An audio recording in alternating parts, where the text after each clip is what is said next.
কি সুন্দর সুন্দর লাউ শাক গাছ হয়েছে, পাতাগুলো অনেক বড় বড়। সাপার একটা দায়িত্ব দিয়েছিলাম কালকে, এই যে এগুলো পরিষ্কার করার। সাপা পরিষ্কার করছে, দুই পাশে ইট দিয়ে রাখছে, মানে একটা রাস্তার মতো হয়েছে। আবার আমার জন্য ওয়েলকাম লেখা রাখছে, তাই না সাপা? এই কি সুন্দর গাছের সিম হয়েছে, দেখছো সাপা? ভালোই লাগে সিমগুলো দেখে। খাইছিও আমরা, এক দফা হয়ে গেছে খাওয়া, এখনো অনেকগুলা আছে বড় বড়। সব জায়গায় সিম হয়েছে, ওই আবার লাউ শাক হয়েছে অনেক বড় বড়। এদের কলমি শাক ফালাইছিলাম, হয় নাই। গাছে আবার বড় বড় বেগুন হয়েছে। এর আগে বেগুন নিয়ে বেগুনি বানাইয়া খাইছি, দেখাইছিলাম সেটা হয়তো ভিডিওতে।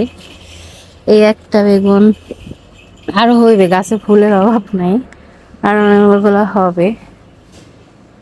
এইগুলো তো প্রত্যেকটা গাছে যদি বেগুন হয় তাহলে তো দেখতে ভালোই লাগে।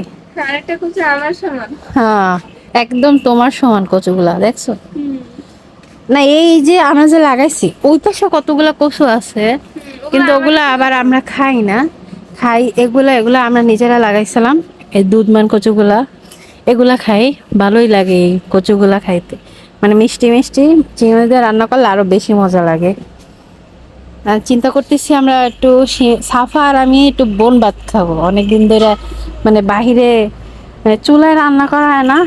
আর চুলা ধরাইতে গেলে তো আমার সারাদিন কাটতে যাবে। তারপরে চিন্তা করতেছি এই জায়গায় একটা চুলা পাইতা, এই জায়গায় যা আছে শাক সিম বেগুন সব মিলাই ঝিলাই, তারপর আমি একটু বোন ভাতের মতো খাবো, ভালো লাগবে না?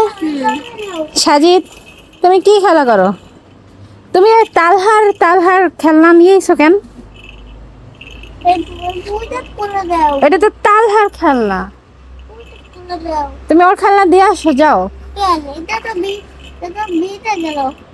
বেজে গেল।